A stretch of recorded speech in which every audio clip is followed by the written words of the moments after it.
Previous एक lecture में we discuss that what is linguistics and how it is different from literature, and then we discussed the main levels of linguistics, or you can say the branches of linguistics. And in today's video we are going to talk about phonetics and phonology and all these subtopics that come under this heading.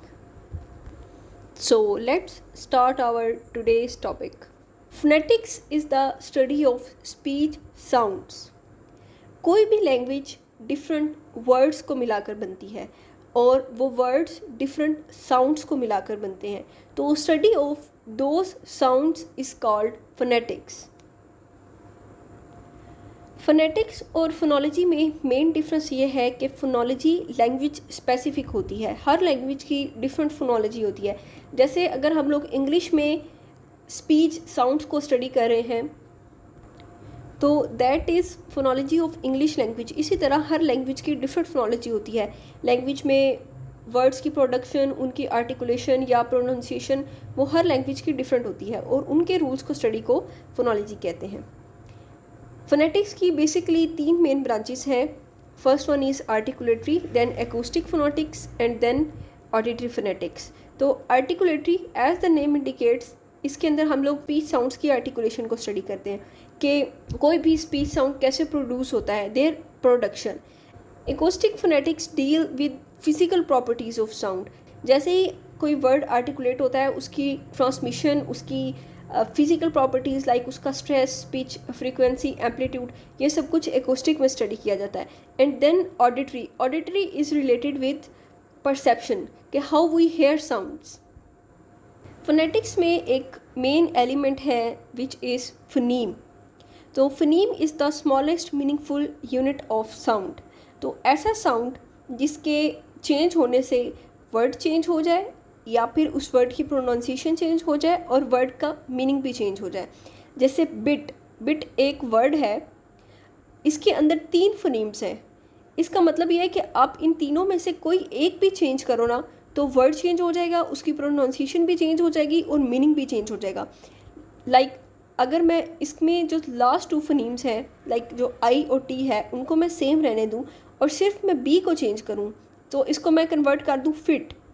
ठीक है, अब एक phoneme के change होने से word change हो गया. Likewise अगर मैं फर्स्ट 2 को सेम रहने दूं और सिर्फ लास्ट ट को, टी फोनीम को चेंज कर दूं तो फिर भी वर्ड चेंज हो जाएगा. अगर फर्स्ट और लास्ट को सेम रहने दूं, सिर्फ मिडिल वन को चेंज कर दूं तो फिर भी वर्ड चेंज हो गया. Allophone is the variation of same phoneme. इसका मतलब यह है कि एक ही फोनीम की डिफरेंट वेरिएशंस. अगर आप इनको चेंज करोगे तो सिर्फ प्रोनाउंसिएशन चेंज होती है, मीनिंग और वर्ड चेंज नहीं होता. लाइक इफ़ यू से pull and in different words, पे phoneme gives you the sound of फ. पे और एच, पी एच की साउंड देता है. सो इसमें फोनीम सेम रहता है, ओनली प्रोनाउंसिएशन चेंज होती है. Minimal pair. Minimal pair means 2 word जो कि आइडेंटिकल हो फॉर्म के अंदर, जिनकी फॉर्म स्ट्रक्चर बिल्कुल सेम हो, प्रोनाउंसिएशन सेम हो और उनके अंदर सिर्फ एक फोनीम डिफरेंट हो. जैसे फैन एंड वैन.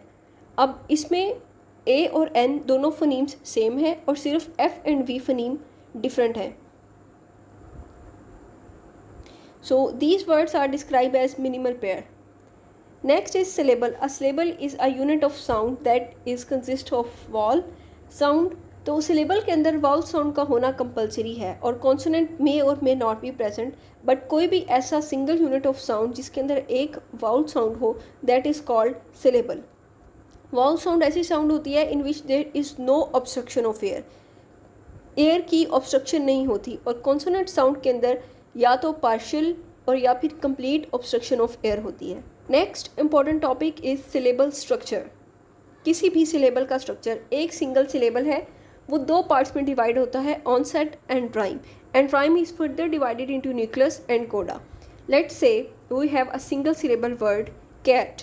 अब इसके अंदर ये एक सिलेबल क्यों है? क्योंकि इसके अंदर एक वाउल साउंड है. अगर इसके अंदर 2 वाउल साउंड्स होती तो फिर ये डाइसिलेबिक होता, और अगर इसी तरह इसमें 3 सिलेबल्स होते तो फिर ये ट्राइसिलेबिक वर्ड होता. बट इसके अंदर एक ये जो एस साउंड है that is your vowel sound, और इसके स्टार्टिंग और एंड पे कॉन्सोनेंट साउंड्स हैं। तो इसके अंदर जो इसकी फर्स्ट साउंड है, जो इसकी इनिशियल कॉन्सोनेंट साउंड है, that is called onset, okay. And the second sound that is vowel sound.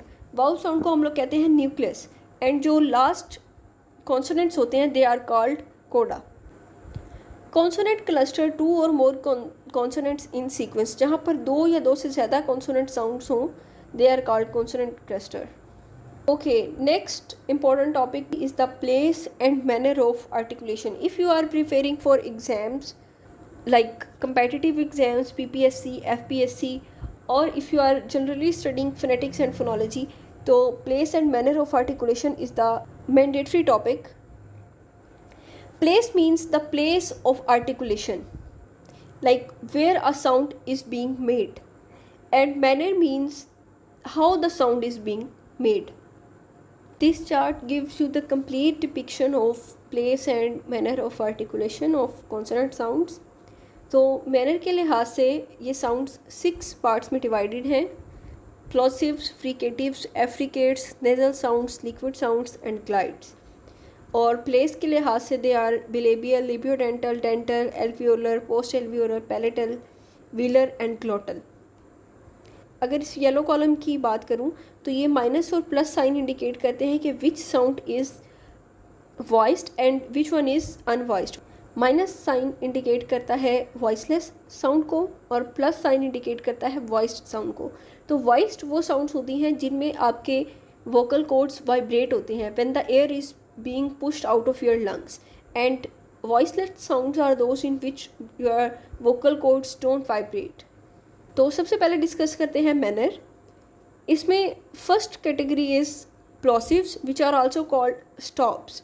इनके अंदर कंप्लीट ऑब्स्ट्रक्शन ऑफ एयर होता है and then sudden release, like P sound and B sound. तो there are total 6 plosives in English language. Next category is fricatives. They are produced by creating a narrow passage way for air to escape. इसमें complete obstruction नहीं होती बल्कि एक narrow path होता है for the air, जिसमें एक hissing sound produce होती है when you are pronouncing the word. Next affricates. These are the combination of plosives and fricatives. जैसे इनमें ना कंप्लीट ऑब्स्ट्रक्शन ऑफ एयर होता है लाइक प्लॉसिव्स, लेकिन उनमें क्योंकि सडन आउटबर्स्ट होता है एयर का, इसमें सडन रिलीज नहीं होता बल्कि फ्रिकेटिव्स की तरह gradually release of air through the narrow passage. Next are nasal sounds. These are produced through the nasal cavity. You can see examples simultaneously like affricates. There are only 2 types of affricates, ch and j sound. 2 affricates हैं। साथ साथ examples देखते रहे। ऐसे ही nasal sounds 3 हैं, मी, no, न के अंदर जो न साउंड है दैट, एंड सिंग, सिंग के अंदर जो एस साउंड को छोड़ दें ing sound, that is nasal sound. Next अगर हम लोग लिक्विड्स की बात करें तो liquid consonants are further divided into 2 types, lateral and rotic. Lateral is the ल sound and rotic is the रे sound. So these lateral consonants block the airflow from moving down to the middle of your mouth, and they redirect it to the sides of the tongue. Next are glide sounds, or you can call them the semi-vowel sounds. These are the consonants that has vowel-like quality. Like your tongue restricts the airflow through the mouth, and it creates the space over your tongue for the airflow before releasing out the mouth. Next is place of articulation. साथ साथ chart से example देखते हैं ताकि आप इसे ज़्यादा अच्छे से समझ सको। Bilabial sounds are those that are made using both lips. Bilabial sounds की 4 एग्जाम्पल्स हैं, प साउंड, ब sound in boy, M sound and V sound. Labiodental sounds are made by placing the upper teeth on top of your lower lip. Next interdental sounds, these are made by placing the tongue between the upper and lower teeth. Next alveolar, and these sounds are produced when your tip of the tongue. Tongue is basically divided into 3 parts: tip, front and back. So when the tip of your tongue touches your alveolar ridge. Alveolar ridge is the edge behind your upper teeth. Here you can see it in the diagram. By the way, must use this diagram of your speech organs अगर आप लोग इनको नहीं देखोगे तो articulation की समझ नहीं आएगी. सो whenever you are going to learn the place and manner, must learn these diagrams or the position of all the speech organs, like where is your soft palate, where is your hard palate, your alveolar ridge, and vocal cords. Must learn these things. Okay, next, post alveolar, these are the sounds where the middle part of the tongue is touching or it is just behind the alveolar ridge. Next, palatal sounds, of course, as the name indicates, when your tongue touches your palate. Velar sounds, when you raise the tongue to the soft palate. Next, glottal sounds are made in the vocal folds in your throat. So that was all for today. We covered phonemes, allophones, place and manner of articulation, what are voiced and voicelet sounds, syllable structure. So I hope so that you have the better idea about phonetics and phonology now. If you have any question, you can ask me in comments, and in next video we will cover in detail morphology and all minor topics that are related to morphology. So until then, Allah Hafiz.